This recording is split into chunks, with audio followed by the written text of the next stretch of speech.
Welcome, everybody, to the Books and BS podcast, where we're going to talk a little bit about books, business, and maybe some BS. That's Alyssa. And I'm sitting here with Ebony, and we are your hosts. Woo!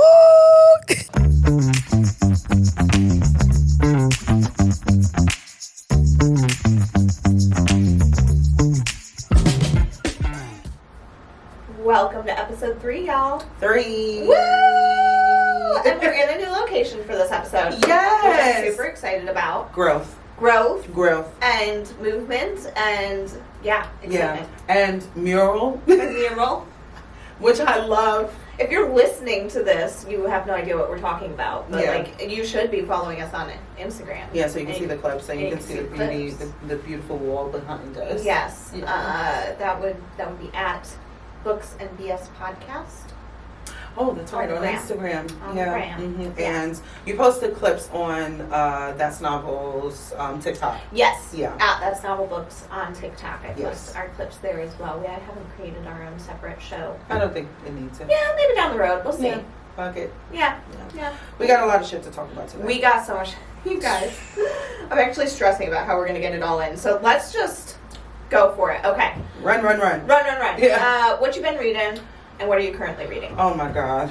So we are recording on a different day this week, and so that gave me a couple extra days because of this stupid ass snow, ice, sleet, storm shit that hit Charlotte. It's just stupid and ridiculous, and I'm still slipping and sliding coming out of my damn building. I feel like I need to put on sleds. Is it called sleds? Skis. I just have this visual of you with full-on sleds on your feet. Fantastic. Yeah, it's great. I'm like, sleds? No, that's the wrong one. Oh, it might not be Monday, but it feels like it. It definitely does. Okay, so the last time we recorded, I was in the middle of reading Fate of the Sun King, I believe. Yes. I'm like, that was so long ago. Yeah. I mean, it was like a week and a half, but yeah. Wait till you see how many books I've read. Oh my gosh. Okay, so I finished Fate of the Sun King and Tale of the Heart Queen. So I'm done with that series. And it's it a completed series? Fantastic 5-star series for me. Now, that's by Nisha J. Tulli. Tulli. Yeah. Nisha Tulli. Tulli or Tulli. We did bring the book in the store. We did. The first one. I saw it. We have the first one in the store. It's just I'm not going to get too deep into the series, but the way that it wrapped up. You know how I was telling you about SJM's, the way she wrapped up. What's that series? Throne of Glass. Yes. Many books. So many books. Oh my gosh. So many series. The way she wrapped it up, to me, it was super satisfying. Nisha also wrapped this up. Oh, super satisfying. It was a great series. The last book had my heart. I thought I was going to have a panic attack. I was like, there's so much going on. How is it? What's going to happen? It was fantastic. Ooh. It ended fantastic. Yay. Oh, I love that. That's so fun. Loved this book for so many reasons. I might talk about it on a later episode. If it's geared towards that, because it's within the last book. There was a lot going on, but I just love. We'll talk about it later. Okay. Because I have points to make about one conversation that we're going to get into. Oh, all right. Yeah. I love it. Okay. So then I took a hard left out of romantasy. She picked up a self-help, y'all. Never the fuck. Brene Brown. Yeah. Oh my God. I know, I said we weren't going to talk about it. Oh my God. Okay. That was so London. That right there was a very London thing. Oh my God. He gives Shout out London. London. We love you. Do the kids listen to the show? You know what? No, but I believe London will. He doesn't. They know that we do the podcast, but I haven't introduced it to him yet. So I'm curious. I'm curious. Anyway, he already thinks I'm a nerd because all I do is read. So whatever. Anyway, I took a hard left and went right into dark romance because I wanted to have a little bit more meat for this blog post that I'm going to finish writing today. The Ritual by Shantel Tessier. Oh yeah, you were telling me about. about that one. Nasty book. y'all. Nasty fucking book. Alyssa. They fucking and sucking and fucking and sucking, fucking licking, fucking sucking in every chapter. I think this and is when the episode that like Apple's gonna be like, you have to mark yourself explicit. No, we absolutely. I don't know why you didn't do that from the beginning. You're talking to me. Ain't no fucking telling what the hell I'm gonna say, girl. Every chapter from the first, okay, so it's a book about rituals. I'm not even gonna tell you what it's about because all it is about is sex. It's the smuttiest book I've ever read. Was the plotting though for you too? The or plot, is it less so? the plot plotted. Okay. The plot did plot, but it wasn't like big plot. Okay, that's okay. I mean, it just, you know. Sometimes you don't need that. Sometimes you just need the fucking and sucking. And boy, did they deliver. Fucking sucking, licking, sucking. Every chapter, I said, this is happening again. Like, this is happening again. So if y'all are in the mood for some licking, fucking, sucking, fucking every chapter, pick that book up because it wasn't bad. I rated it 3.75. Oh. It wasn't bad. It just, it was just a lot of sex. God. So then I said, all right, let's ease back into what you call it, romantasy-ish. Sure. House of Bane and Blood by Alexis L. Menard. Really good book. Okay. Really good book. Is I that hadn't even series or heard of standalone? that. It's a duology. Okay. So I asked you to get the second one. And you forgot to remind me yesterday. I'll order it today. Damn it. It's okay. I'm not in a rush. Okay. But it's really good. It's very Peaky Blinders meets magic. You would love this book. You would love Peaky this book. Blinders. Let me tell you something. The girl, the FMC in this book, bad bitch. Ooh. She starts the book out loading up a gun. Oh, God. Well, second chapter. Loading up a gun. And she's the only girl, 4 brothers, and like the only heir. Okay, what's her face in Peaky Blinders? It's very Peaky Blinders. Oh, I love that. But like she falls for the rival guy, and Ooh. so her human, they don't have magic. Her family, her side, and then they're separated by a bridge. And on the other side of the bridge is the row, and that's where all the people with magic are. So it's kind of like separatism. It's very political as well. Okay. But Books are political? No, What? not books are political. Romantasy? Romantasy? It's political? It's political? I thought it was just very intellectual. The ritual is.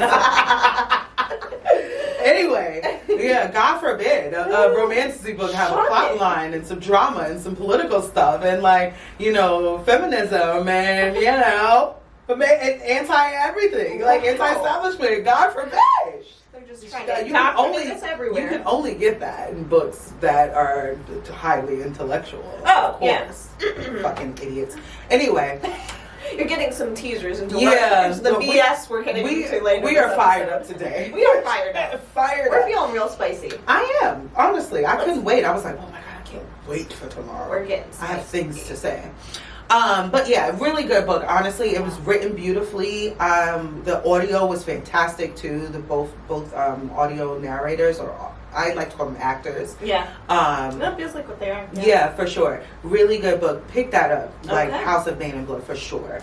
And then I read Twisted Game, which not Twisted Games. Is that romantasy? It's dark romance. Okay. Filthy Wicked Psychos, Part 1. So it's a series. Okay. By Eva Ashwood. Okay. It is a wide shoes. I love white shoes. And it's lots of fucking... Actually, I will say this. It was slow burn-ish. Oh, okay. Yeah, they don't really start the actual intercourse until the end of the book. Oh. But essentially, a girl witnesses a murder. She's very poor. She's trying to go to school. She works at a strip club, but not as a stripper. And she witnesses a murder. They kidnapped her. Oh. They were stalking her. The 3 guys, they're 3 brothers. Three very different personalities. One of them is more, I think he has OCD. I like the representation in this book too. I think he has OCD, and he's also like a recluse, and he's like a computer guy, whatever. He's twins with the complete opposite of him. Crazy psycho lunatic guy. And then there's a younger brother who's the kinder one. And she ends up living with him and liking all three of them, and all three of them are obsessed with her in very different ways. Wow. Okay. Yeah, but the book ends. That book wasn't my favorite of the ones that I had read. Just because I don't like when my girls are like, you know what I mean? When you like a badass. I like a badass. I don't like when they're wimpy. I don't like that. Even if you're a small petite girl, have some fucking scrap in you, for fuck's sake. And if you grew up on the streets, you should have some fucking scrapping. Yeah, no, and that's why I didn't like that. I didn't like that she was like, oh, I don't know, I'm so scared, he's so big, and blah, blah, blah. Shut the fuck up. Like, it pissed me off. She pissed me off. I liked the plot of the story. Yeah. And I also liked that it wasn't heavy filled with smut, because after coming off the ritual, I haven't even read the ritual is a part of a series. I was like, you need to breathe. Space those out. I need to space those out. Wowza. Every fucking So now I kind of am not in a fantasy space yet. So now I'm back in dark romance, and I am reading the Legacy of God series. I'm starting Rina Kent's universe. So I'm starting with God of Malice, which is the first book in this series. I am just about 80% done with it. Okay. You know, it's a book. It's not good? You're not liking it? It's a book. Oh, stop reading it. No, I'm almost done. I don't dislike it. Okay. I think it's a me thing. So the main characters are two kids who go to opposing schools. They're like 19. They go to opposing schools in England. But one school is for the American kids. The other school is primarily English kids or British kids. And they are rich. All of them are rich. It's like a private college, I should say, but both of them. And they're rivals, the schools. Okay. Well, the main girl, in the beginning of the book, I don't want to say tries to kill herself, but she has suicidal ideation. She goes to this cliff, and this guy is there with his crazy motherfucking ass. He's got a camera. She slips. He grabs her up, and then stuff starts happening. The rest is history. And he becomes literally obsessed with her. What I like about this story is the representation of them, like his issues, because he is a sociopath. Oh, okay. He is a sociopath. And sociopaths, correct me if I'm wrong, but they're the ones that don't feel emotions the same way that everyone else does. Correct. They process emotions differently. Yes. He definitely has one foot closer to being a serial killer than the rest of us. But he is very, very intelligent, and he understands this about himself. Nor does he try to hide it from her. He pretends with everyone else, does a really good job with everyone else, but for like his family. Yeah.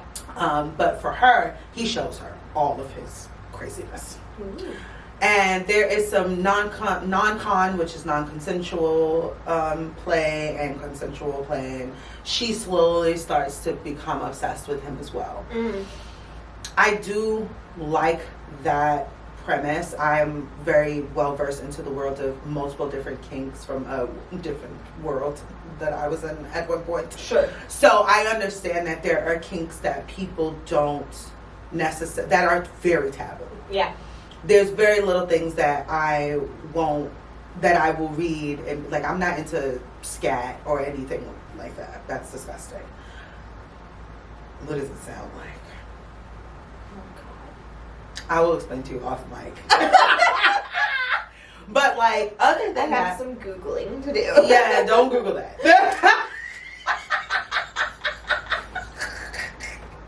Okay.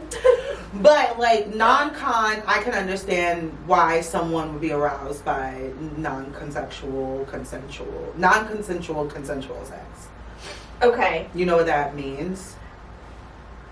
Maybe. So is that like we are pretending that this is non-consensual, No. but you do have my consent? No. You're forcing me, but I want you to. That's non-con. But like... You don't know that. I know that. But you don't know that. At some point. Okay. Like, after a while, you know that this is what I like. Okay. But initially, you don't know that that's what I like. Okay. I just don't happen to like it. Okay. I understand. Okay. It makes me uneasy. For the audio listeners, if y'all can see it. Okay. Okay. Okay. I understand why it would make someone uneasy. Yeah. But I do get that some people find it sexy. Yeah, no, I'm not here to yuck anyone's yum. Yeah. Not king shaming unless you like scat. I mean, yeah. Okay. So I'm trying to not be long with this. Sorry, go ahead. Sorry. That's a fault of mine. I will go a tangent upon tangent. So anyway, what I'm struggling with, no, I do love the fact that there's representation of these types of individuals, sociopaths, in romance books. Sure. Because they do have obsessions with people. They do have romantic relationships and stuff. And I also strongly recommend Sociopath. Yep. Sociopath. Strongly recommend Sociopath by Patrick Keg. Yeah. Here. Which reminded me of that book. Yeah. I was like, okay, so like I'm interested in that, and I love representation of all folks, not just black or queer or whichever. I want to see, like in House of Bane and Blood, the main guy character is an amputee. Loved it. Oh, nice. But he's got a metal arm. Oh my god. with some gears in them. Oh my god. Fantastic. Oh my god. I like that. Oh my god. So I love when you blush, like when you turn full red. It's like, wow, I forget that I have lived a life. I'm a bit naughty. So do not let your kids listen to this. No. If you do, turn it off. You can't just listen. episode 1, maybe 2, definitely not 3.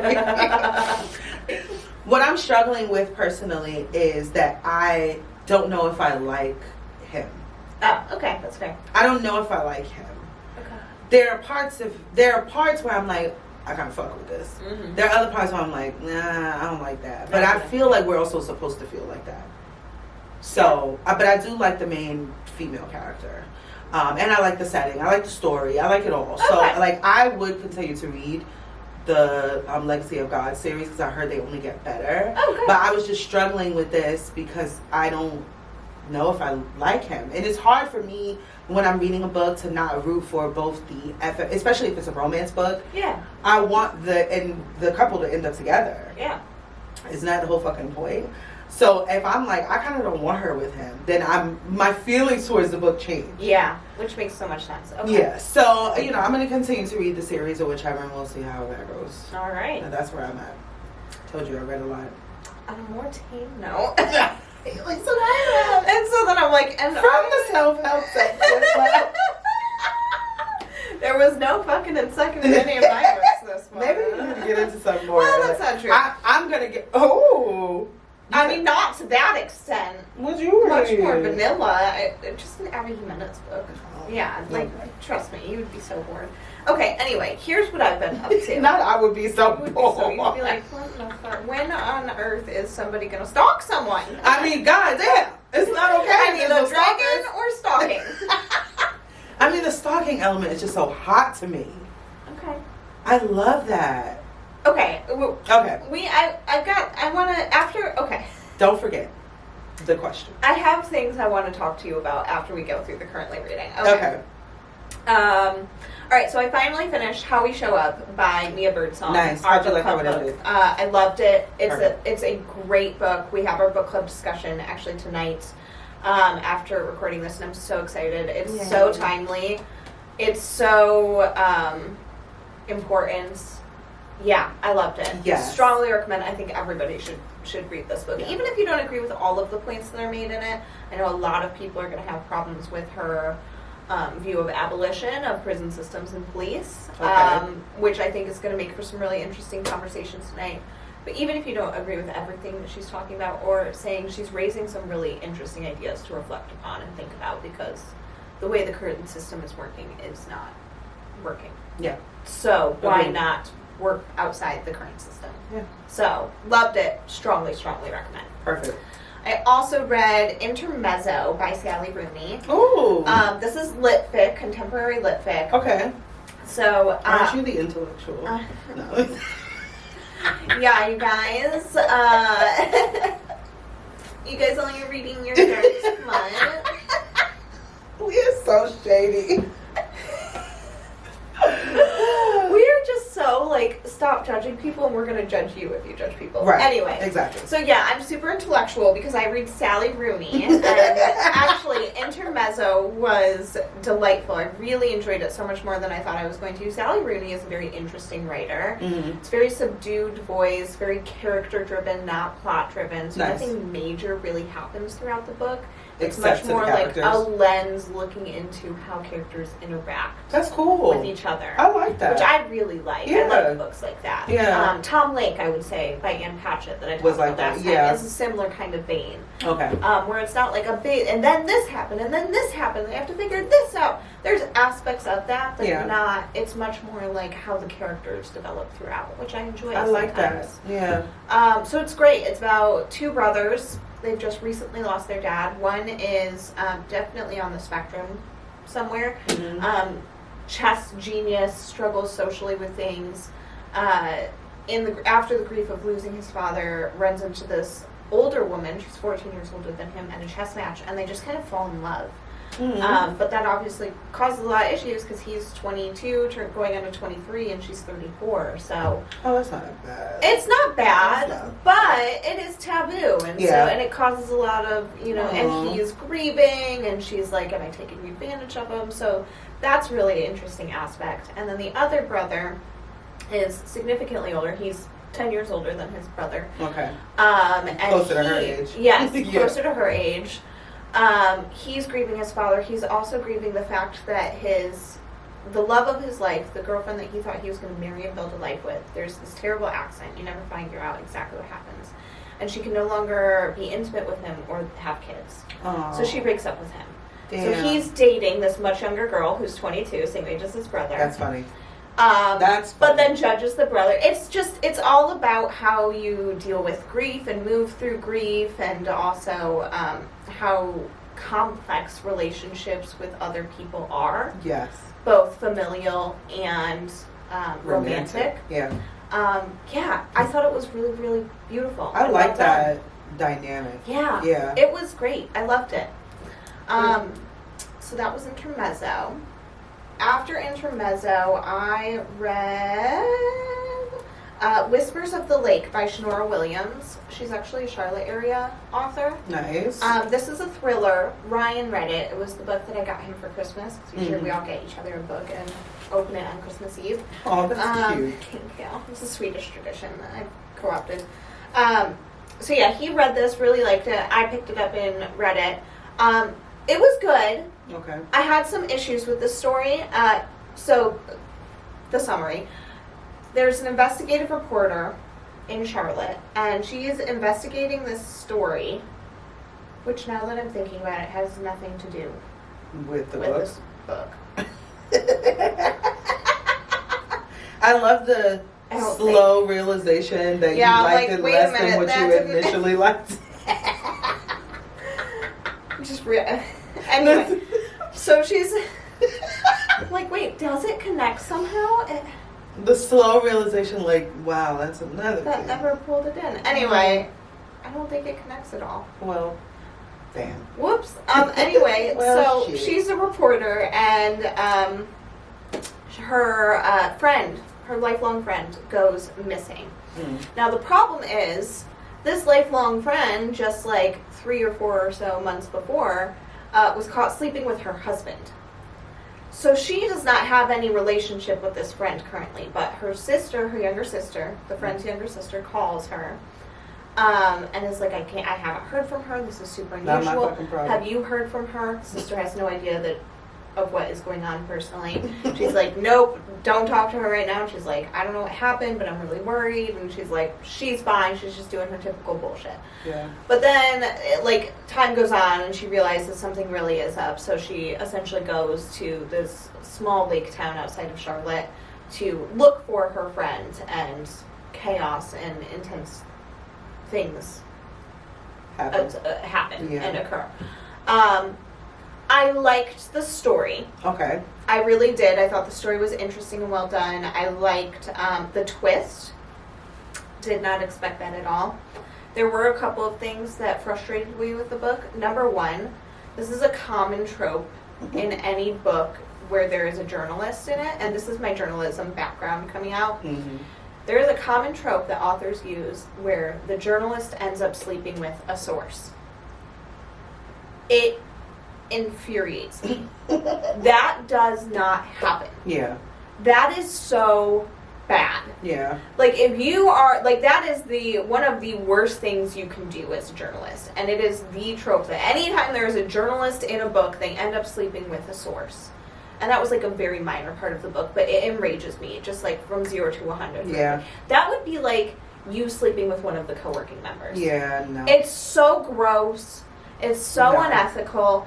It does not I'm sure there It's is. messy. I'm sure that it happens, but it really doesn't for it to be such a common trope. And it really I was about to say, for it to enrages be so common that they put it in the books, bad. it's like, oh, it's such a low-hanging fruit, too. me. Be more creative. Honestly. Please. The other things that frustrated me are there were 2 continuity mistakes in the book. Oof. And that happens all the time. But these ones were so obvious, they took me out of the story. Yeah. To where I had to be like, wait a minute, did I miss something? And I would turn back and I would reread pages and be like, no, this is just a mistake. And so when that happens, it's just frustrating It throws to you have out of the been story. taken out of the story Yeah. and have to be like, okay, now I have to just be like, all right, and get back into it. So Yeah. overall, I'm not upset that I read it by any means. I did enjoy the story. I'm excited to read more by Shanora Williams. Yeah. She has a new book coming out this year that I believe is a romance. I thought I saw it. And I'm super excited. I cannot wait to read it. I'm also really excited to read The Wife Between Us, which is another one of her thrillers. So I'm not writing her off by any means. And I did enjoy the story. There were just a couple of things where I was a little frustrated. Understandable. Yeah, understandable. The continuity thing, that would throw me, because then what are you actually following? The mistake, or are you following as if the mistake never happened? Yeah. So it would throw me out too. And it was really minor little things that were different in the story, so it's not a huge deal, but it was just enough that it disrupted the flow for me, and that's a frustrating experience. I think I fully understand that. Yeah. I also listened to Yours Truly by Abby Jimenez. This is the second book in her Part of Your World series. Cute little vanilla rom-com, if you will. The female main character drove me nuts in this book, though. I loved the male main character. So it's these 2 doctors. They get into a situation, essentially, where they have to fake date. Okay. She has gone through a really messy divorce where it turns out her husband was cheating on her for years with their mutual friends that he assured her she didn't have to worry about and stuff like that. And her dad walked out on her mom when her mom was pregnant with her younger brother, who is in renal failure. Okay. So he's on dialysis and needs a new kidney and stuff. She got a lot going on. And still, I just get so frustrated by the lack of communication trope sometimes, where she's not telling him these things, but expects her to be fully open to her, and he is. I hate it. Just pissed me off. I was like, girl, if you just had a conversation with him, none of these issues would be happening. It pisses me off. She truly just needed deep therapy. Yeah. And no, I'm serious. Yeah. Like, she had a lot of trauma. I'm not, like, excusing that. Like, that's fair, but she should not be entering into a relationship when she has that amount of trauma, that amount of trust issues. Yeah.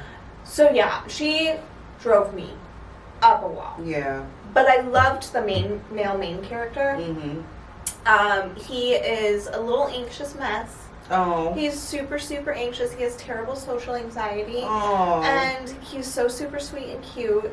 And he's also very, very shy. So he has like a plant room, and he journals every night, and he goes to therapy, and he's on meds, and he has all these things to like take care of himself. I love that he's right. aware. And then I you love got how American here you got fucking this which hurricane is so lady. frustrating. Hurricane is like the perfect way to describe it. And their romance was cute. The way they got together was cute. But I struggled with her as a character. Yeah. So yeah.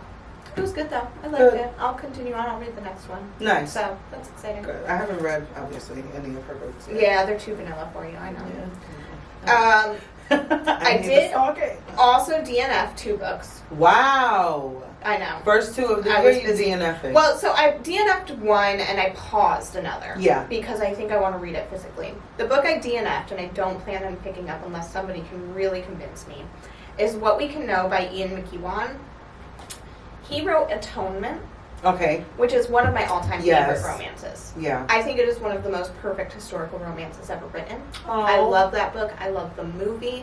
It is a book I've read probably 3 or 4 times. Wow. It's just like one of those books that is like a comfort book for me almost. Got you. Okay. Where like I just know I'm going to fall in love with this story. I've always heard good things about that book. Loved that book. So I was excited for this one. It was just so boring. I'm sorry. It was so... I can't even gun to my head tell you what it was about. I was so bored. I wasn't expecting you to say it was boring. It was boring. I don't even know what it was about. Damn. I think I got 3 hours into it. I have no idea what it was about. Wow. I was just so bored. You think it'd be different if you were reading the physical copy? Maybe, but also even the audio didn't hook me enough to feel like I wanted to read the physical. Understood. Which is why I said, like, if you loved that book and convinced me to pick up a physical copy, I will happily do it. But at this point, I just think I'm keep it pushing. Yeah. Keep it pushing. Yeah. Okay. The other book that I paused is The Covenant of Water by Abraham Verghese. Okay. We have that book in the store.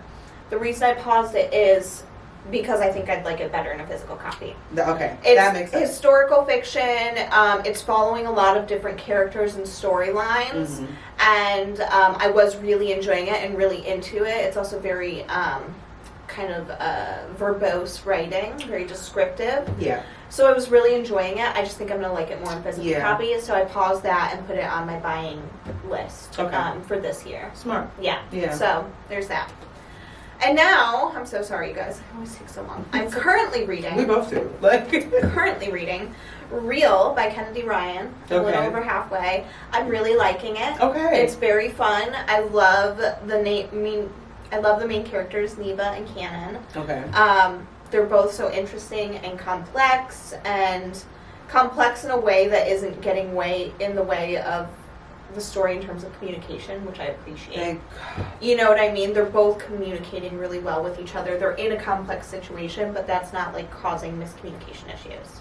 I love the miscommunication trope can get sometimes it's necessary. But sometimes it's really necessary. Tiring. Sometimes I'm just like enough. This is not the situation. So she's a Broadway actress. He is a super famous director. He sees her and he's in the process of making this biopic about a young black jazz singer who has like largely gone underknown in the community, as many incredible black artists are. So he's making a biopic about this woman's life, and he's taking it very serious. Nice. He is like a very his life is his art, which is making these films. So he doesn't cast somebody for like a year because he's like, I haven't found the perfect person for Desi. And then he sees this woman on Broadway and he's like, that's her. She's got the spark. She's got the voice. She is Desi. Mm-hmm. So he casts her and basically is immediately like enamored by her. Mm-hmm. And she's the same with him. Even in like the Yeah, from the start, they're like very interested in each other. And when he calls her to like be like, "Hey, do you want to come play this part?" She thinks he's asking him that. Oh. So now he's her director. She's an actress in her breakout role, what's going to be probably one of the biggest movies of the century. Yeah. It's a big freaking deal for her to get this role. Yes. And they really like each other. Oh. But they can't have a relationship because on his very first film ever, he got into a relationship with the lead actress. Damn. It doesn't work out. They Damn. break up, and she gets him removed from that movie. Oh. So he has that past hanging over them. Yeah. He's also like, this is your big break. You are about to catapult. And I do not want to do anything to mess with that. Yeah. So they have to wait, but they're struggling to wait. Oh. You know what I mean? I love a good yearn. It's very yearning. I love a good yearn. Very yearning. You're selling me on this one. It's so good, and it has me so excited for Score because I know, based on this first book, you know exactly who the next book is going to be about. Okay. Based on the title and the job of this person. And I love this character. One would guess. So I'm super excited for Score, which comes out in May this year, and we are doing a midnight release for that. Yes. So yeah. I have to read Real. You have to read I have to Real. read Real. It's very, I mean, it's not dark, but I do think you would love No, the story. And you know what? It doesn't have to be dark. I just don't like it fluffy. I don't think this is fluffy. Okay. I think... it sounds interesting. Yeah, I love love a good yearn. Yeah. Like, who doesn't love a yearn? Yeah, very yearning, very Yeah. like they're just enamored with each other and have to stay away, and that's like very hard. I love it. Yeah. So I'm reading that, and then I'm listening to The Most Wonderful Time by Jayne Allen, which is a holiday book.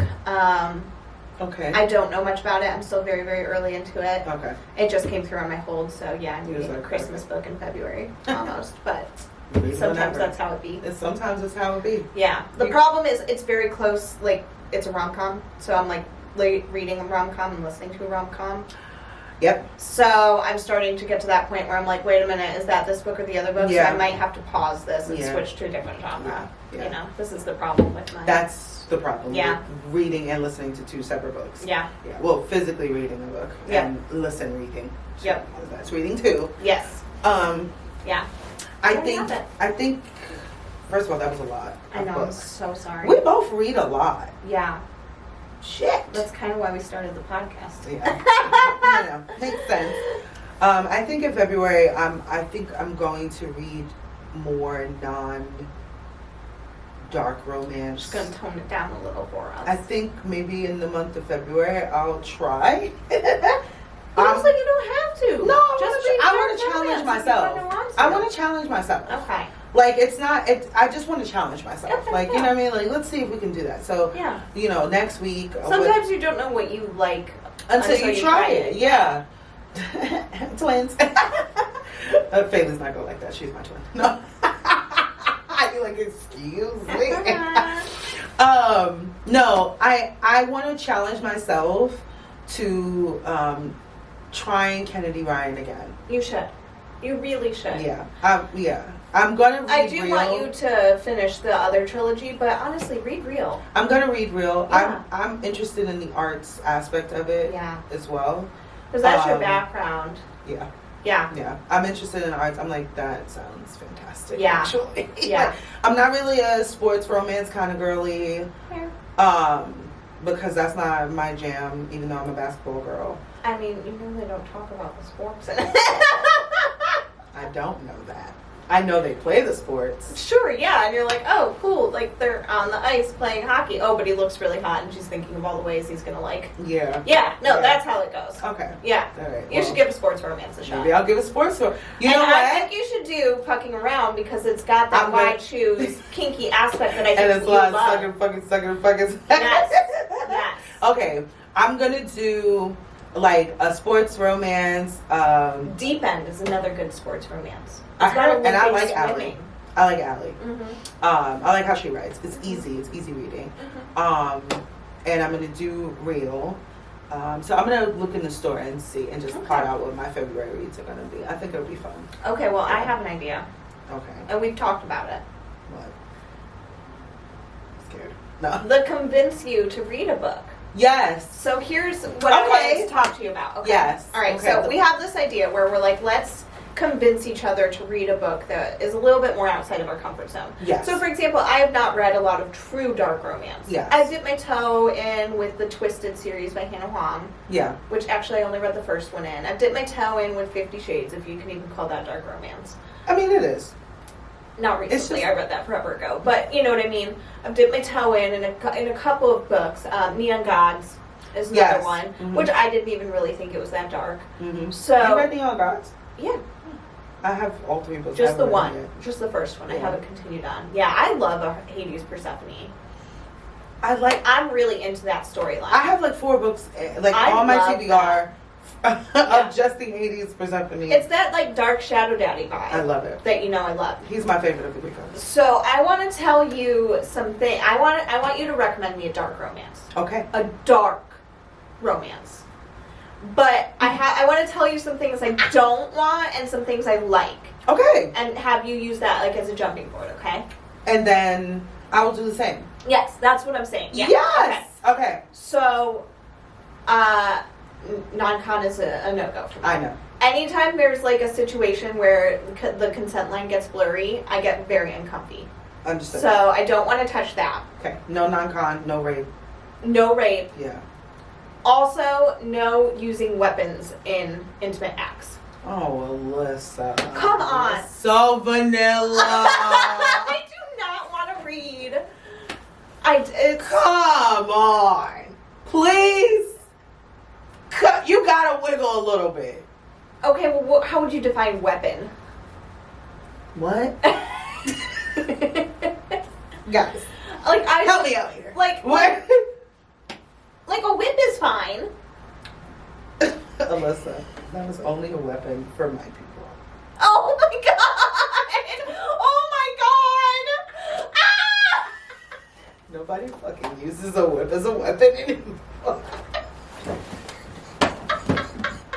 I'm done. That's the episode. A whip is fine. What? That is a weapon. Indeed. I just don't want to read about like a gun up in someone. You guys, this is such a not safe for work episode. I'm gonna have to put all sorts of warnings. Yes, in this episode. warnings. Okay. All right, fine. Can we put that in the maybe section? We'll put it in the maybe section. If you have a book that checks other things, I could. Can it be tastefully done? Yes. Tastefully. The weapons play has been tastefully done. Okay. I mean, except for Haunting Avalon. Yeah. See, that's why that made it onto the list. That was not tasteful. She told me about that scene, and I was like horrified. I said, "Whoa!" And was like, I cannot read that book. I also wasn't expecting it. I have zero interest in. Do not recommend Haunting Adeline. I wouldn't do that one. Absolutely. That wouldn't be the one. Let me pick up. I have an idea of what I want to recommend already. Yeah. So some of the things I do like. Okay. To help you, I think you mostly know, but I love a Why Choose. Yes. I love a Touch Her and You Die. Yes, we all do. Protective. Yeah. And I want the woman to feel badass. I do not want a weak woman. Okay. Very similar to Okay. me. Yeah. Very similar to me. Yeah, I just don't want the non-con. I think is the main. That's fair. That's the main thing that I'm like, I don't think, maybe we could work my way up to it, but I'm not interested in that. That's my fair. first foray into, but I want this to be dark. Yeah, I do want to. I got you. I do want to get dark with it. Non-con as a kink in real life is not for the faint of heart. That is not. Yeah. Because it's not always like we had this conversation. Like you can do non-con with your husband. Yeah. Because he would know ahead of time, like this is a go for me. It's not a hard limit or whatever the case. I like enthusiastic consent, which is fair. I like someone to be like, yes, give it to me. Like enthusiastically consenting adults is my thing. I understand that. You know, I fully understand. I understand why too. Yeah. Me on the other hand, hey, no shade. I might with a little non-con. That's okay. I'm gonna give it a little non-con. That's okay. But for me, my personal preference, like, it would have to be non-con in a relationship. Yeah. Like that you already knew going for, like, up front that I'm okay with you forcing me. We're in a relationship, like it's a thing. It's not like a stranger person I've never met before hits me, you know, with the suck my dick, and then it turns out, oh, I actually do I don't like that. No, don't like that. Raises my hackles. I'm like, that's bite your shit off, and that does happen in some of these. I know, and that's what I don't want. Yeah, I wouldn't even set you up like that. Even if you did it, I wouldn't do you like that. Okay. You would have to find those books on your own. I'm okay. But no, I already know what. Okay, bet. Okay. Okay. All right, now what do you want me to pick for you? So, okay. I'm going to take notes. No, I'm not. I don't know where my pen went. It's alright. This isn't hard for. It's not. The note is the recording. I'll listen. I was about to say. Go ahead. You listen multiple times before anyone else even hears it. True. So yeah. Okay, I would like to do a traditional romance. Okay. Or a historical romance. Oh, okay. Okay. Because I was having this conversation with Faye before, and I was like, I kind of want to read like a historical fiction, a historical romance book or whatever, because that's the genre that I've never read. Okay. I've read thrillers before. I've read regular romances or traditional romances. Yeah. But the historical genre, I love watching those. Yeah. I love historical dramas and stuff like that. Like, give me the Victorias, give me the Crowns, give me like anything. So you want Regency romance? It can be Regency. It can be Regency, historical Regency, whatever. Like, I'm cool with any of that. Okay. I just don't want. Let me see. I don't really have any hard limits. Okay. I'm sick of the miscommunication trope, but like, I love a yearn. Okay. I love a yearn. I love. I'm good with a wide choose. I've dipped my toe into that subgenre. I don't know what kind of historical one. Like, historically, the people were not white choosing. Maybe someone should write it. Okay, Miss Thing. Maybe somebody should write it. Maybe someone should. I mean, I'm sure they thought about it. Yeah, I'm sure they actually back in the fucking honestly, if early 1900s. Read a historical white choose, please let us know, because I would super read that. If there was some threesomes going on in there, some poly, send it over. But you know it was happening. That's what I'm saying. Like, they was doing freak shit back in the fucking 1890s and shit. They was doing all types of shit all over the world. I have so many great ideas for this. Yeah. Okay. But that's it. Like, I don't really have any hard limits. What if it's closed door? I'm fine with closed door. Okay. I've read YA. I enjoyed a lot of YA books. I'm okay with closed door. They don't have to be super smutty. It doesn't have to have any sex in it. You know what I think I'm going to do for you? What? I think I'm going to bring 3 options for you. I was also thinking the same thing. And then I'm going to, yeah. And you have to choose. We're geniuses. We're so smart. We're so smart. So brilliant. So pretty. Yeah. So the next episode, we'll do that. Yeah. I'll bring my 3 racks. Yeah. You bring yours. Perfect. Oh, I'm so excited. All right. Amazing. That's great. I didn't even think we was going to get to fit that in this episode. I didn't either, but then you were talking so much about the different, like, kinks and stuff. Oh, yeah, no scat. Don't even bring that nowhere near me. Just making sure we're on the same level with that. Scat, I don't even really like. I don't even know what it is yet, but I'm just going to say no to it. Bodily fluids. Oh, no. Gross. No. Other bodily fluids. No. Gross. No. I'm not into that. But we're not going to yuck your yum. If you are, that's cool. I'm yucking at yum. It's not for me. I'm yucking at big judgments. Oh my gosh. All right, dude. Should we get into the bullshit? We got to do shop updates. Oh, shop updates. Yay. No bullshit yet. Not yet. Yes. Yeah, let's talk shop updates. The update is we're closed forever because the weather sucks. I'm just kidding. It's been a rough couple of weeks. It really with the weather, honestly. And that's not from 2 New Yorkers and 1 who grew up upstate. It's ridiculous. I'm so angry. I'm angry. It's ridiculous. I'm disappointed. It's like, could you guys just please get 1 snowplow and some salt? I saw one, actually. You did? I did. It was thrilling. I was like, look, Audrey, that's a snowplow. She's like, what's that? It was thrilling. It was thrilling. It was very exciting day. Yeah. No, anyway, we have a lot of really fun things happening in February. Yes, I'm just going to highlight 3 of them, but please go to thatsnovelbooks.com/events to see all of our events that are coming up. But I want to highlight 3 really exciting quick ones for y'all. First off, we have our first children's story time of the year on February 8th, and y'all, I'm so excited about this.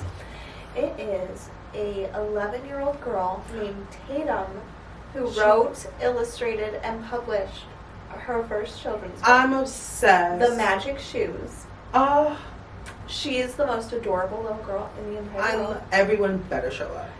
You better be there. Bring your freaking babies. Or come alone. You better show up for that girl.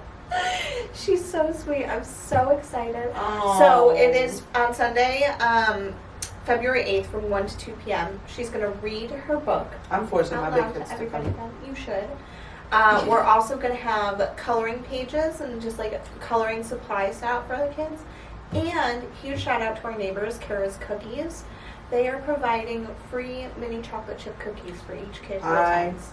Love it. I know. And I love them. I love them. They are good, the kindest. perfect neighbors. Oh, Just shout out incredible Tom. people.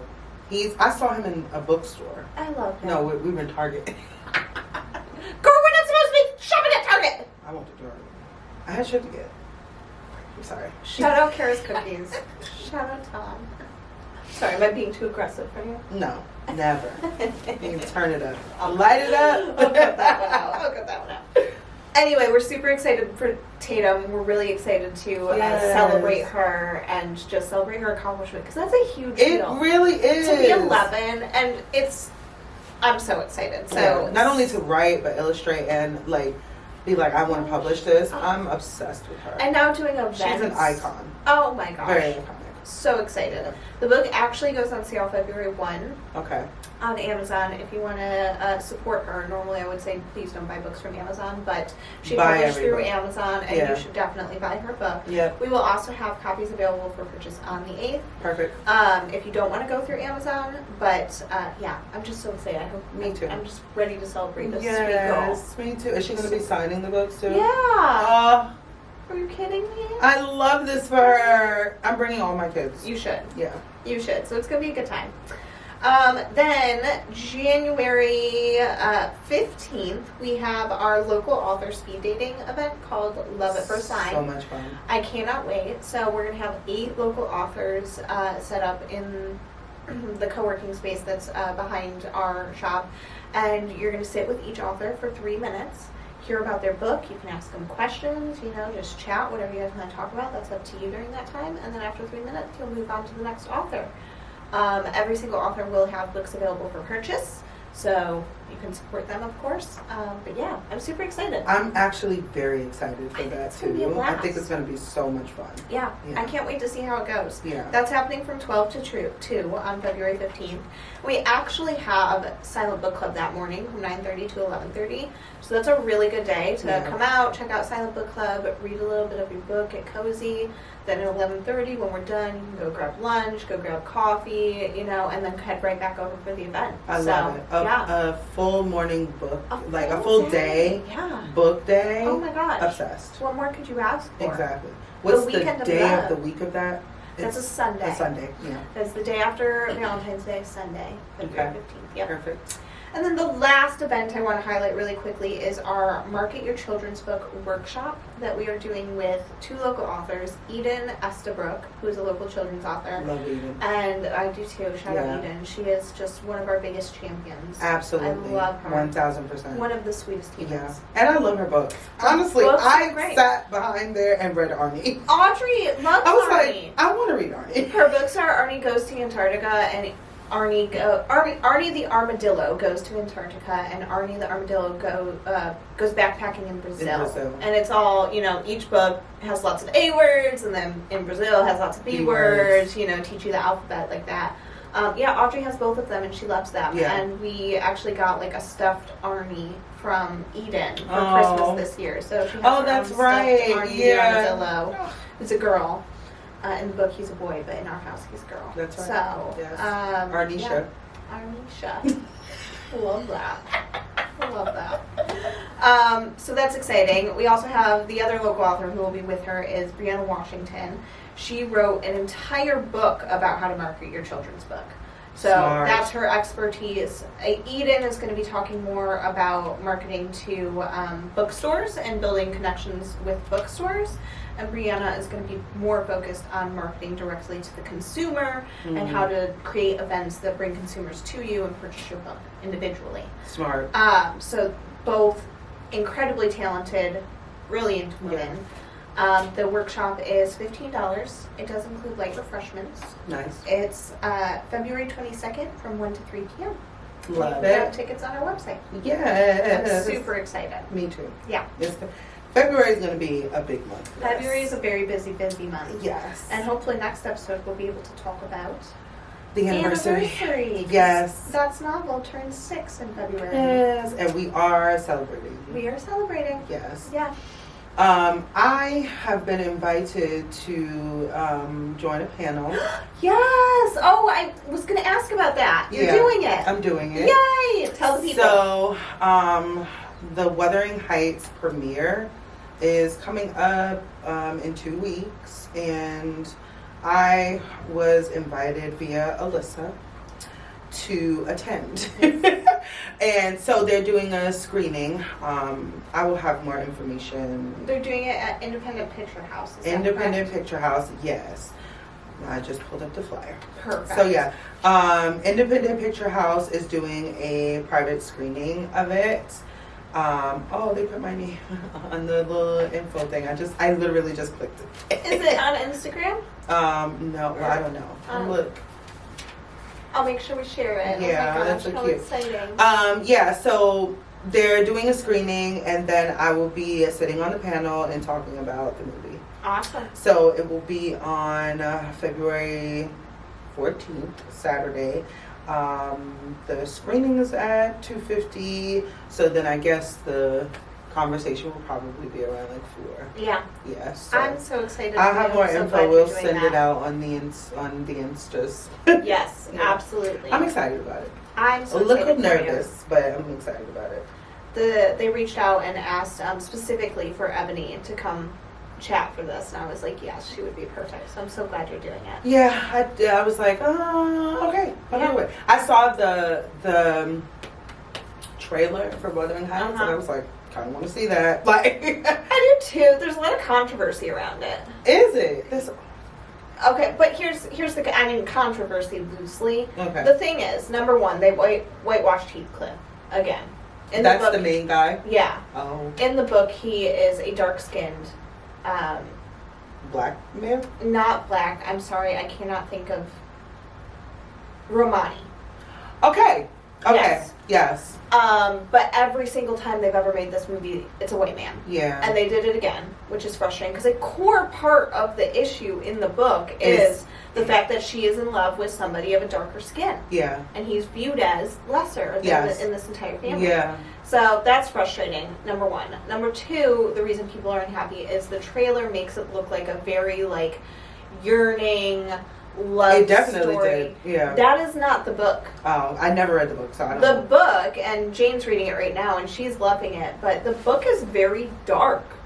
Oh, maybe I It's should very read it. heartbreaking and dark. Maybe I should read it. So, no, not like dark, like spicy. Like dark. No, like dark. These are messed up people. Like dark shit is Yeah. happening, yeah. Like, That's these why are, I like the These book. are very psychologically, like, messed up, Wow. selfish people Kind of want to who read it. never get it together enough to, like, Damn. be happy, essentially. The trailer did not Does not give give that. at Yes. all. Yes. So it actually does give me So some that's why context. classicists are frustrated. Yes. Okay. It does That give me- said, I still want to watch it. Yeah, I'm going For to. what it is. Yeah. You know what I mean? Yeah. Like, yeah, I would love a version of Wuthering Heights that is maybe a little more rom-com-y. Yeah. But that's not what the book is about. Okay. Well, Or then like- that makes sense. Yeah. Why people would be like, Yeah. I would also Yeah, be yeah. annoyed. Yeah, Like, that's why it's quote-unquote controversial. It's just people are frustrated by Yeah. misrepresentation Well. of the book. Well, I'll be watching it at the screening, so maybe I'll read. Why is it curled up? I don't know. It's annoying me. It's like a pig's tail. Okay, there we go. There you go. Sorry. Let's get into the BS. Okay. The bullshit. The bullshit. Let's talk about how exhausting BookTok and the book social community has become. Yeah. So I have been told that this anti-intellectual conversation is a regurgitation of previous anti-intellectual conversation. Yeah. And it seems to come up every 6 months or so. And because I'm not all the way down, like I have been more intentional about researching book stuff, book community, things of whichever, and getting it out of my bubbles for the purpose of this podcast. To which I am very unhappy about, because now all on my timeline and my feeds and my For You page are book drama. Yeah. Like, I'll have book reviews and book, like, my regular content, but then it'll be book drama. And this anti-intellectual conversation. Yeah. So, for everybody, like give a synopsis. What do you mean by anti-intellectual? So, what is the conversation that's happening? Yeah, because I am not quite certain that you guys realize or know the true definition of anti-intellectualism.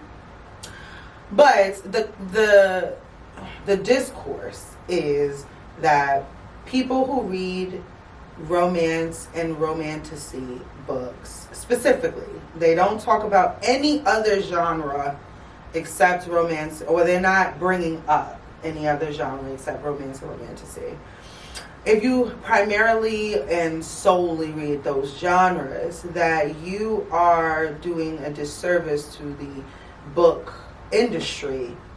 And it is a form of anti-intellectualism, because the books that get popular, the books that trend on BookTok and everywhere else, are the romance and romantasy books, which essentially, according to them, pushes down the, blowing up of non-romance and romantasy, but more, I guess, lit fic intellectual books. Right. I fucking guess, because what is that even? Okay. So there the fuck is that. That's how I feel about it. That's a part of how I feel about it. But that is the context of this conversation we're gonna have today. Yeah. That's what I've been seeing people go. Like, I've watched so many videos and I'm just like, God. Oh, you're so fucking exhausting. Like, just about how it's basically like, oh, like, all you ever read is this, and this. I've seen two different conversations. One is that if all that's you're only reading, you're not growing. Which, fuck off. Yeah. The other part of the conversation is that the first thing I said is, like, it's pushing down the want and the need, or not the want and the need, but like the what's the word?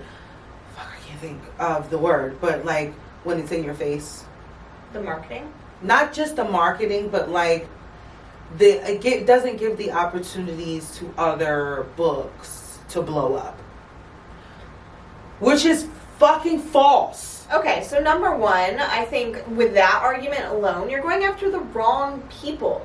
Me talking about the romantasy that I just read and loved is not me personally pushing down the latest lit fic that just got published that I may also love. Like, talk to the people, the creators of the algorithm. Also, quite literally, okay. Because I'm gonna throw my shit Go again. ahead, because Let I have me feelings. explain to Please you Please how go. social media works and how the algorithm works. Yes, okay? come on, put your marketing hat on. Yeah. The algorithm, the AI voodoo algorithm thingamajig that shows you what you think the government or whoever wants to show you is showing you shit that you engage with. Period. And yes, there are absolutely instances of the algorithm and like things being there. Okay, so it's complex. There are instances where the algorithm has been showing you propaganda and stuff like that. You should be very aware of that. Yes. But by and large, you are getting served what you are engaging with. Yep. Whether that's the post that you stop and stare at for a little bit longer, post that you like, text to your friends, etc. That help shape the AI algorithm voodoo god thingy-majiggy that like shows you shit in the way that you want you to be shown. It takes all of that information and says, oh, they must like this stuff. Yep. Show them more. Yeah. Do you know how many book recommendations I get on my feed from Black creatives that are nonfiction? I get them a lot. That are lit fic, that are and anything outside of romantasy. I rarely get served a romantasy BookTok feed because that doesn't tend to be what I engage with. Yep. I'm glad that it's the two of us who read two separate sets of primarily separate sets of genres. Yes. Because your feed looks like that because it's tailored for you. Yes. Mine. And because I get a lot of my romantasy recommendations from you. Right. So I'm not engaging with that content. That is not to say that I don't fucking love a romantasy. Yeah. You put me onto romantasy. Love it. Yeah. It's just not what I see a lot because that's not the content I'm engaging with. Yes. So if that's the only thing that you are seeing on BookTok, guess what, girly pop? It means that you're engaging with it. That's it. And and if you are engaging with it to hate on it, you're still engaging. It still counts as engagement.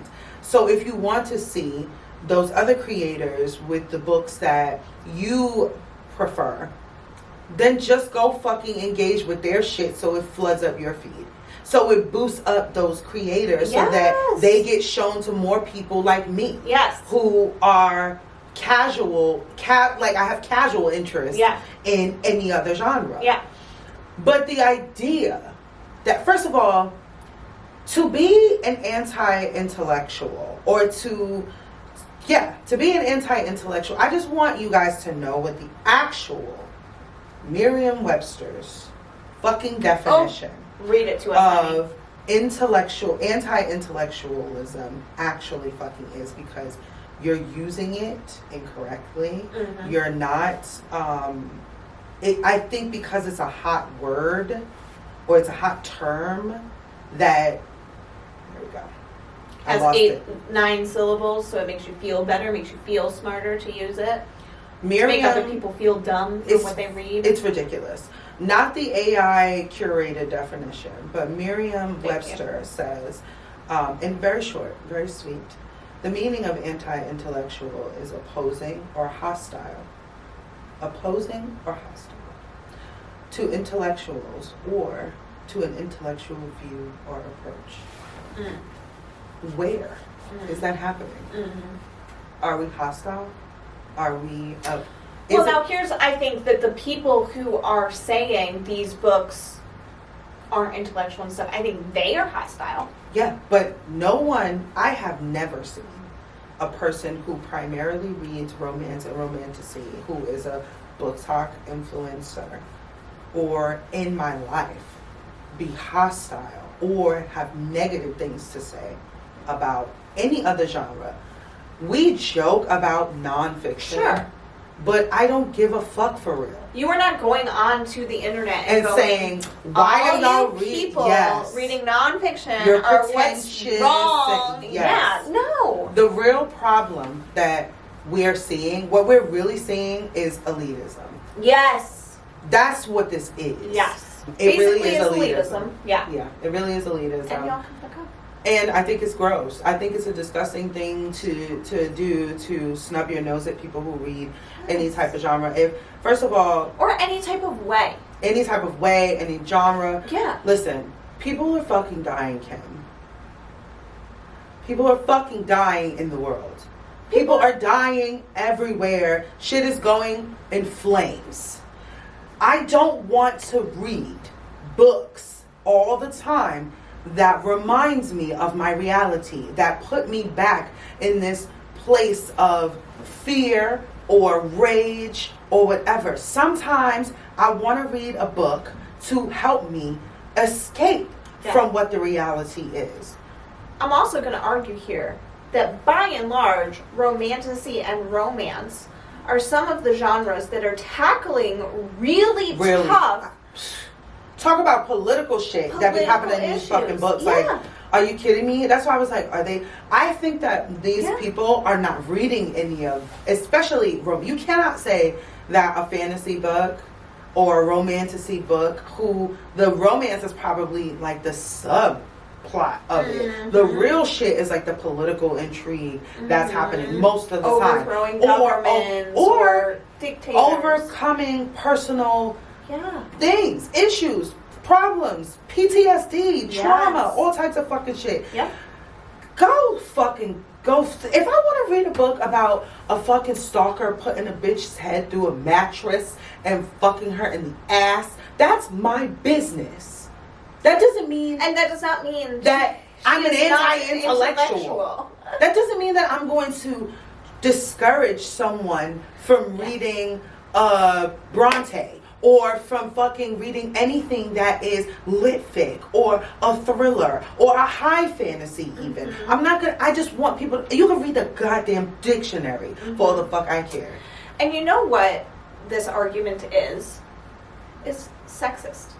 Very sexist. Because this has been going on for decades, centuries. Do you know that Bronte and Jane Eyre and Austen, all of them were looked down upon in their time because they were writing women's fiction and romances? Because the men were like, that's silly, why are you reading about that? That's fluff, it doesn't matter.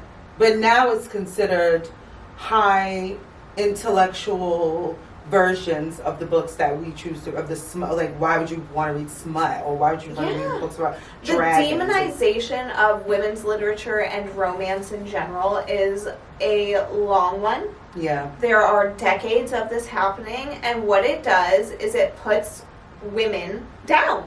Like, to the core. You know what I mean?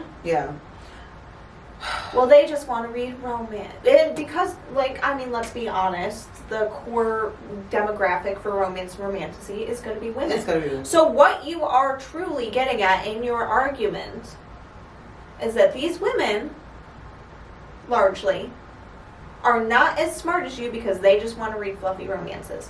Which is not rooted in fact or truth in the least. I think I just recently saw a quote or an interview with Emily Henry, popular romance writer and women's fiction writer, where she was talking about how romance is one of the only genres where you can safely explore really difficult situations. Because in the end there's going to be a happy ending. In the end it's all going to work out. And it's going to be a happy ending. And so you can get that juxtaposition of really difficult topics. You know what I mean? Like the guy with severe social anxiety and Abby Jimenez. I was thinking of that. Or trauma or PTSD. We're talking about these complex topics. And then also we know it's safe because in the end everything's going to be happy. Everything's going to be fine. That is a safe way that you can engage with more difficult topics. Absolutely. It's such a... And the other thing I wanted to say before we move on is that it's also ableist. Oh, yes. It's also ableist, and I really want you snobs to take a look in the mirror. Seriously, because you just made her New York accent come out. Did you hear that, Mira? Do not mess with her on this. She means it. Go ahead. I just think it's very snobbish and ableist because not everyone has had the same level of education as other people. Not everyone has the access to be able to not only read these fucking books that y'all want everyone to read, but can read them. They haven't had access to get them.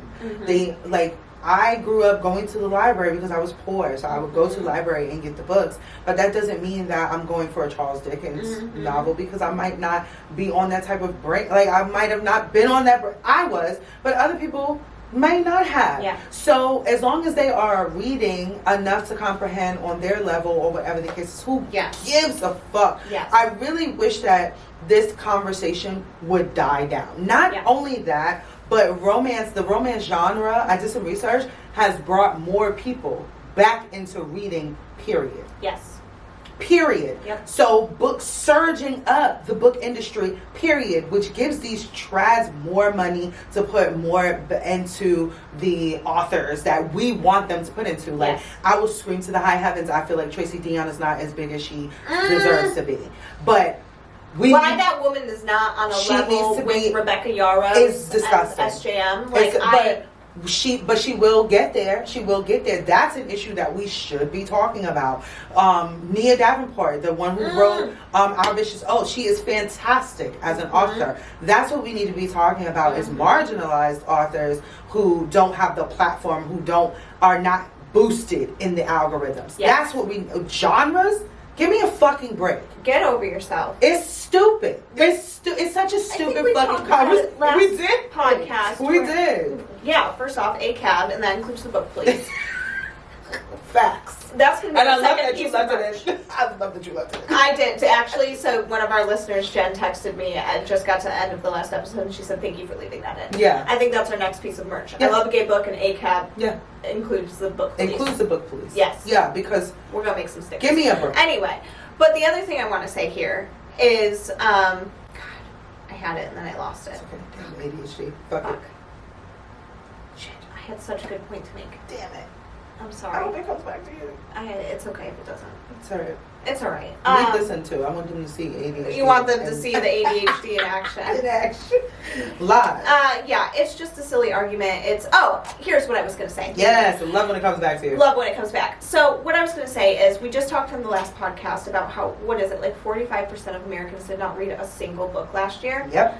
That is the anti-intellectualism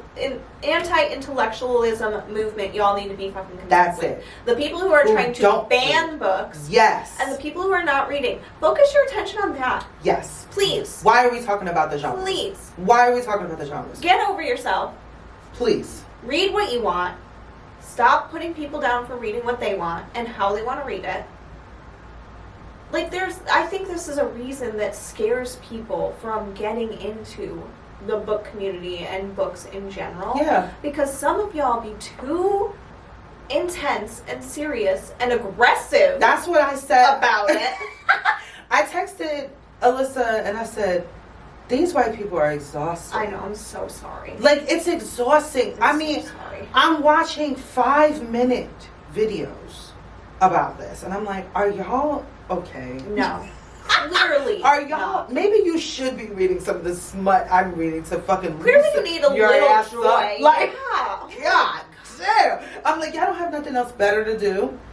Put that energy towards boosting marginalized groups. I bet you fucking won't. Make a 5-minute video of all of the books you think people should be reading. Yes, that would actually be more palatable instead of Fourth Wing, read blah blah.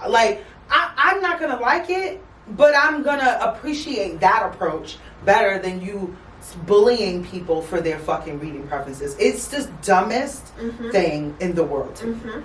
And I'll never stop saying that it's not stupid. And I also left a couple of comments on some of y'all's TikToks. Like, you're exhausting and you need to find a dick to suck. Yeah. Yeah. You're exhausting. You need to find something else to do with that mouth. Yeah. Yeah. Yep. I did. And did.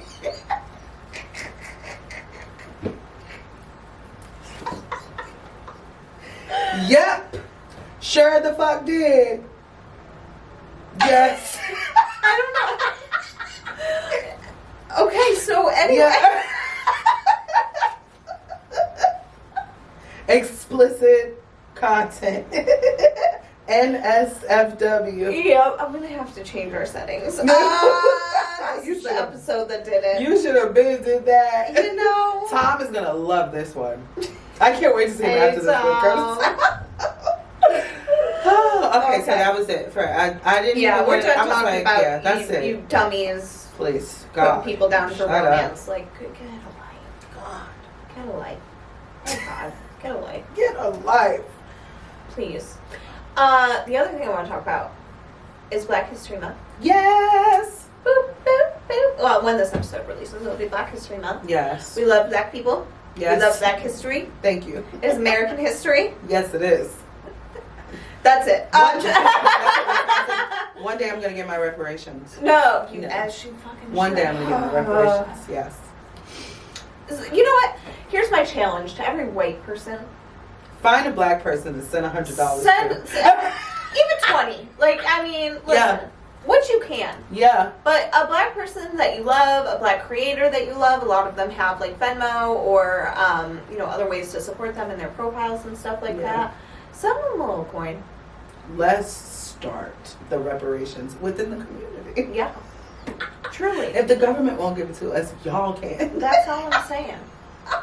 Listen, I would love that. If y'all want my my Cash App, my Venmo, DM me. You can give it to me. Creator right here that you can support. You Creator, can support this business creator. owner, podcaster, single mama, working her ass off. Send it to me. Send her some Fantastic. There If we you go. feeling overwhelmed with options. We got a stunning option right here. If you don't for know no other black person, which some of y'all don't, because and that's a problem we should discuss. But that's a whole nother conversation. that's actually kind of where I'm going with this Yeah. conversation. Yeah. So this happens every single year, and I always see it. And it's always white women. Where they post and they're like, all right, so recommend me some black books to read during Black History Month. All right, guys, it's that time of the year. It's that time of year. Now, 1 month where we pick up the black folks. Go ahead and send me your recommendations because I'm going to put the work on you. Yeah. When Google is free. Very. And that's what infuriates me. And this happens every Black History Month. It also happens anytime there is a resurgence in political activism around black issues. Oh, God. Where people are like, y'all need to be reading black stories, and all the white people comment and go, okay, but what ones would you recommend? Just Google. Number one, Google is free. It is so fun. Google black fantasy. Yep. Black A bunch comes thriller. up. Black fiction. Yep. Black historical fiction. Yep. Number one. Number two, go into your local bookstore or library. Yep. Literal professionals who are paid to be able to recommend these types of books for you. Yep. Like us. Number three, if you are just asking yourself that question once a year, or have to ask that question at all, Yeah. I am going to recommend that you do some Googling on book influencers of color Yeah. and follow them. I have never had, this is going to sound very pat on the back, oh, I hate the way I started that. I've never had a problem figuring out which book by a black author I want to read. You really next. haven't. Because Yeah. that is, again, what my algorithm shows me. Yeah. I follow countless black creatives, authors, Yep. content creators, etc., and I get those recommendations non-stop. Yeah. So if you are not getting those recommendations on your feed, that is a sign, just like if you're only getting BookTok romantasy recommendations on your side, that is a sign that you need to think about what you are engaging with and change it up a little bit. Correct. Yes. Yep. But what you should not do, white person to white person, let me just level with y'all right here. Lock in. Lock in. What we're not gonna do is ask black folks or people of color for recommendations. You heard? Don't Unless ask you me. are paying them. Yeah. Yeah. Stop making them do the work for you. Yeah. I'm gonna hold your hand while we say this, okay? Stop making them do the work for you. Cut it out. Google is free. Mm-hmm. There are countless resources out there. Stop putting the work on mostly black women. Yeah. And that's all I Y'all- got to say about it. Y'all don't never ask black men shit. That's a whole nother thing. Yeah, don't ask me anything unless you see me working in the store. Yeah, Unless- I mean, that's unless you know your me. job. Like, But unless you know me, you can ask me anything. But like a stranger asking me questions about like black book recommendations and shit, it's like, I'm going to do the same thing that you're going to do. Yeah. Google.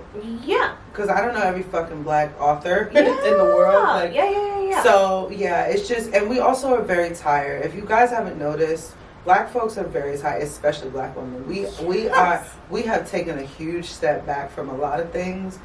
And so I won't be in the position, all February, I'm going to be telling people kiss my ass, for real. Black people should not have to work during February. That would just be way too much right. That would be way too much right in the world. What? But you know what I mean? This is not, Black History Month is not an opportunity for you to ask black people to teach you. No. That's what I'm trying to get at. Yeah. Please don't do it.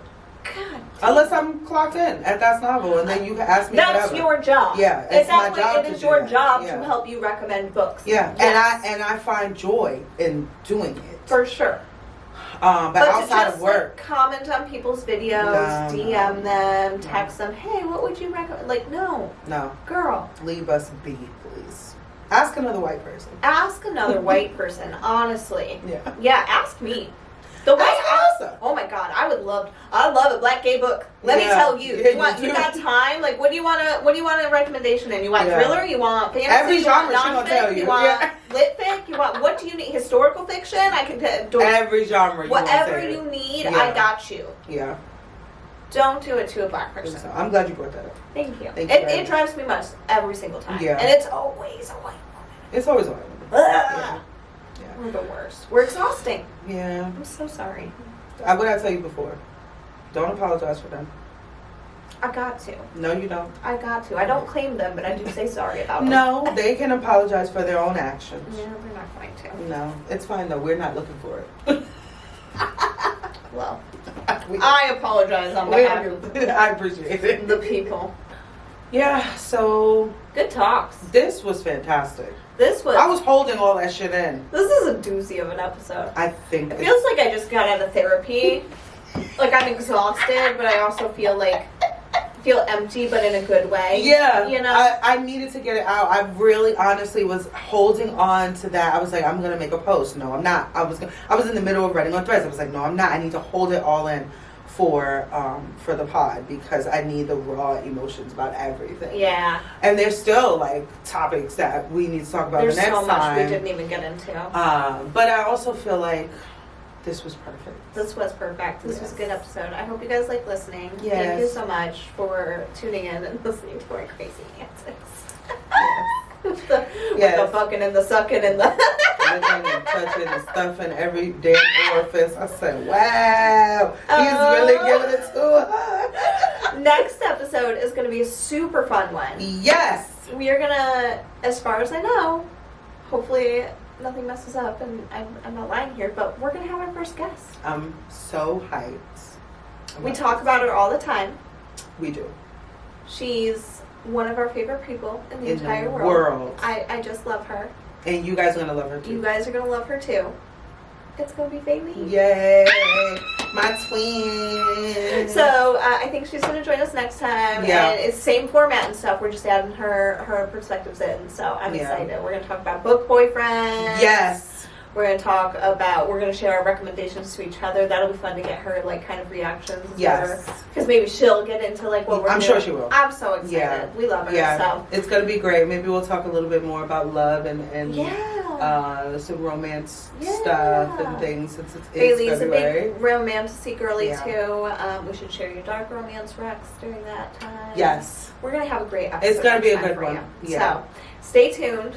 Thanks for following along. Thank you guys. We love y'all. Bye.